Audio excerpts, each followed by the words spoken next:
Hi guys, it's Danielle again, Mom Boss 2 Kids. Do not forget to subscribe.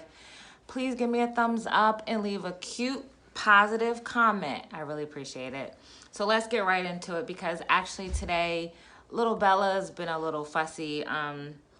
If you see me kind of rocking, it's because she's laying across my lap. I didn't really want to do a video right here where my stairways is not that much attractive, but just, being a boss and being a mom and just trying to multitask.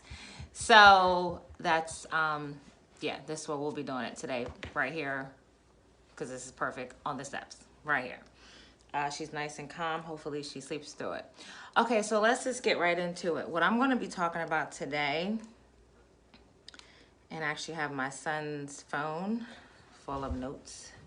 I'm going to be talking about breastfeeding. Breastfeeding is something, this is my second time that I've done it. I've done it with my 10-year-old he was about 12, 13 months. And now I'm doing it with Bella. When I first did it, of course, I was 26, made some mistakes and some things I did great. So, I kind of like doing the things that worked 10 years ago. I'm doing the things that didn't work. I'm getting rid of. So with this one, with Bella, things been going so far, so far they've been good. But anyway, let's just talk about like the beginning stages of breastfeeding, okay? So when you first have the baby, within that first hour, you want to do skin to skin, then you want to try to get the baby to latch. That's the first thing you want to do. Try to get the baby to latch, see how the latch is going. Make sure you have a good latch. Make sure that it's going to hurt a little bit, like a little pinch, but it shouldn't be painful. If it's painful, one tip is you can take your little pinky finger and put it like on the side of their mouth, and it kind of gets them to open up their mouth. Let me also add this. I'm just giving you my experiences. I'm not a doctor. I'm not licensed. I'm just telling you what works for me. Not, don't hold me to nothing. I'm just giving you my opinions on what works and what didn't work for me. So also, okay, so let's go back. So you want to, if it's hurting too hard, too bad, then you want to take your pinky finger and just kind of go into right in the corner of their mouth and get him or her to open up her mouth. And then you can just start over again with getting as much as your nipple and your areola as much as you can. You want to get it where they're sucking and it's like right on the soft part of your areola. So it should be nice and soft where they're at. And then they'll, hopefully start latching. If they don't latch right away, definitely please, keep trying. Don't give up. Sometimes different kids have different, issues, whatever, with latching. Also, it's a nurse at every hospital that you can definitely, if you need any help, you can definitely get help with the latching. Any questions, all my questions before I leave the hospital, I would answer him or her, from the silliest questions to the biggest questions. That's what they're there for, to help you with nursing, to encourage you and to keep you positive, because it's definitely something that you have to stay positive with it, and almost need like a good support system, because a lot of people are kind of like talk you out of it, or negative thoughts will pop up in your head. So anyway, and by the way, she fell asleep, so thumbs up.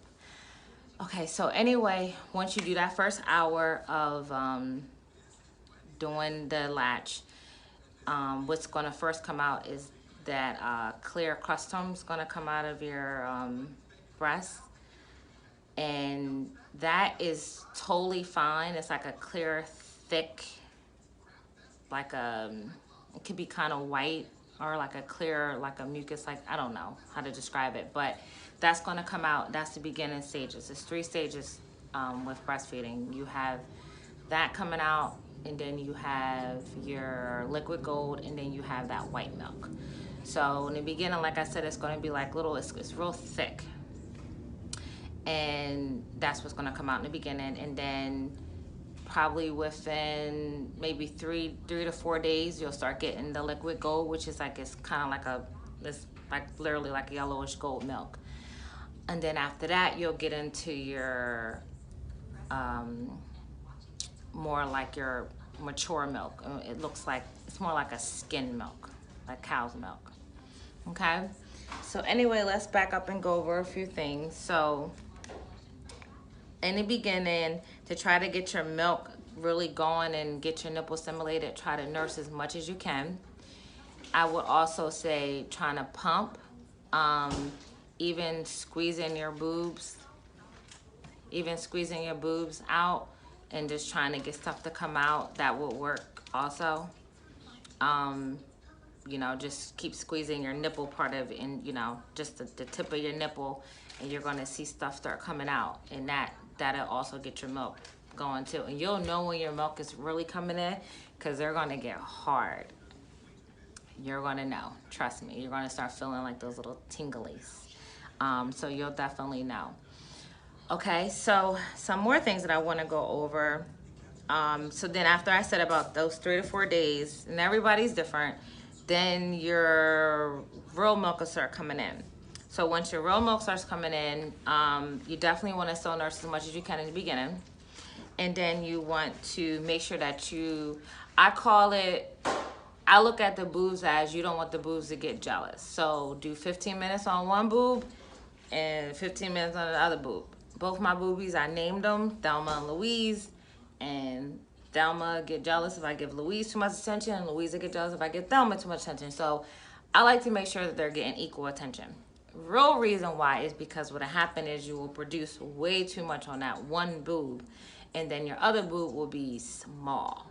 Like the milk won't produce anymore, so it'll be like you have one watermelon and one raisin.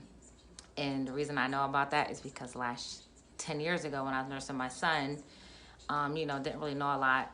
He actually he wanted one boob over the other boob, and I ended up letting him do that because your child will notice that your nipple, one has a more faster, it lets down faster, and then one has a more slower let down. And what happens is the baby will realize and be like, oh, I want that one. Go. Sorry, guys. My son.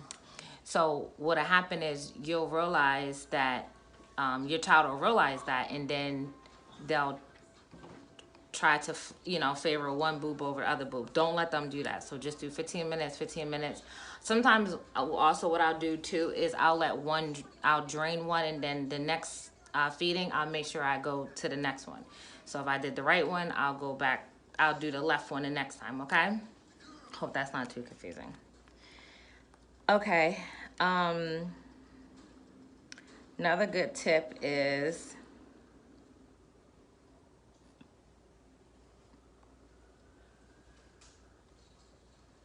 in the beginning, your nipples are going to be really sore. So I'm going to post some this cream that I use on my boobs.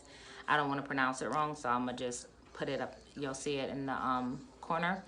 It's really, really good for your nipples, and you can use it and you can breastfeed. That's what I like. I promise you, I swear by this stuff. Like, it's the best thing that they ever made, because it's good when you get in the shower. You want to put it on.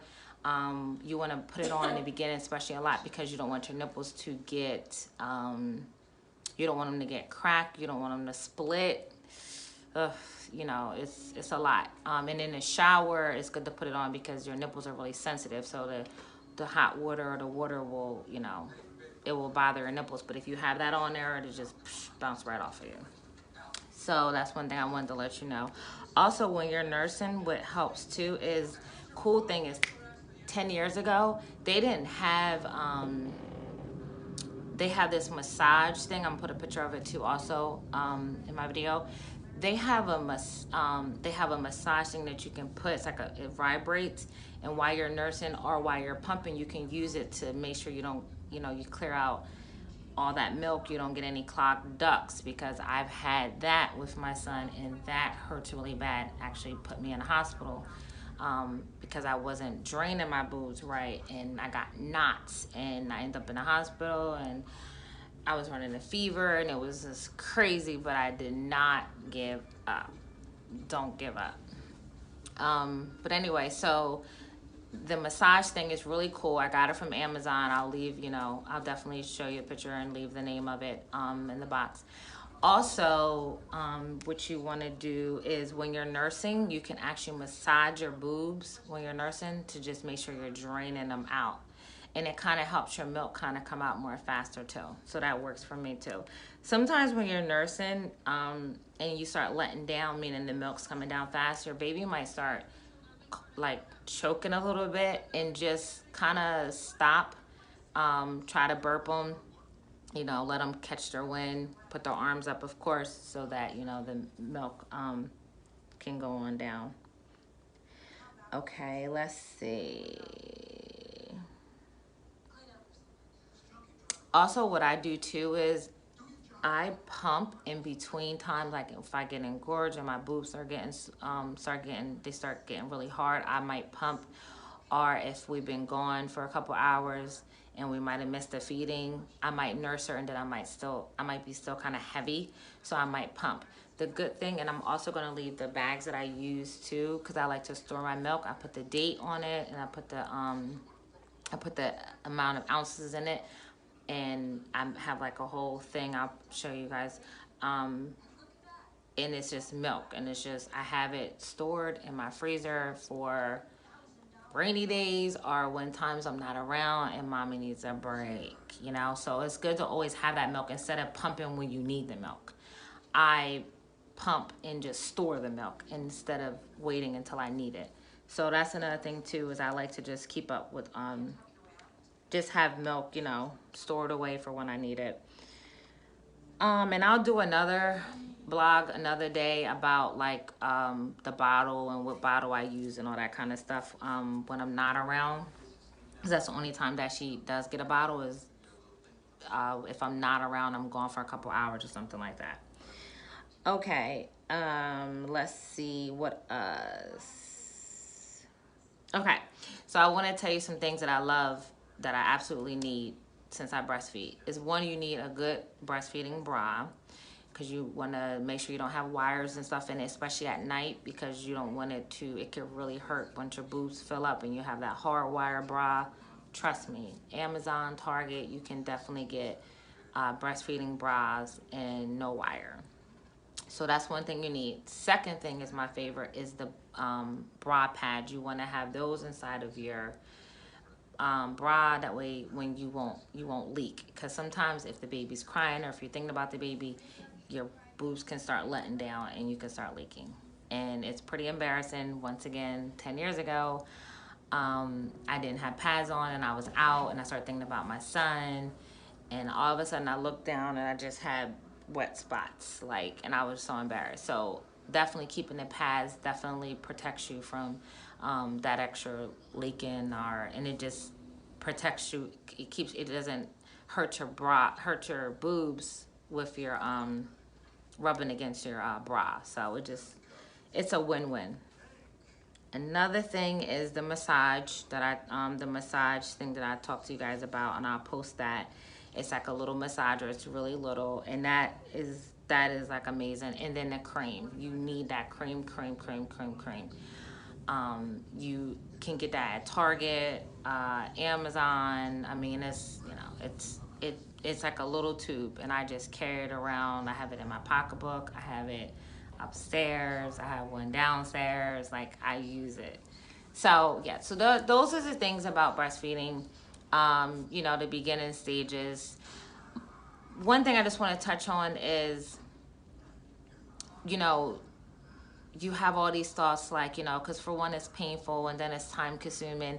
And then it's one of them things where you have to be comfortable with your boobs, because, you're basically, they're going to be out. And honey, mine is out, they hanging, they swinging, but you know what, at the end of the day, this is for my child. This is how I feed my child. This is what I look at, to me, it's for a good cause. So I just try not to get caught up in, all the other stuff. When I'm out, I do sometimes have like a thing that I try to cover up. If I'm home, it's game on. I'm just slanging. Like, I'm not even, And in my household, it's not no big deal, because, it's like, okay, that's how mommy feeds the baby. That's how mommy fed me. So in my home, it's not even a big deal. No one pays me any mind. But anyway, so yeah, just keep it up. I'm all for, breastfeeding. I think it's for a good cause, it's for your child. If you can do it, do it. If you can't, you can't. Don't beat yourself up about it. If you can't, you can't. If you can, team breastfeeding, But if you can't, it's okay too, it's one of them things where everyone has a different story. So that's basically it. And that sums it up for today. So please don't forget to subscribe. You can also follow me on my mommy blog on Instagram at mommy blog 36. And then my personal Instagram is momboss35. I think I might have said my mommy blog wrong. So don't worry about that. I'll just put it in. But definitely subscribe.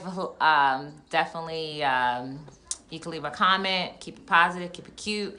And then also make sure you give me a thumbs up. All right. Thank you, guys. Take care.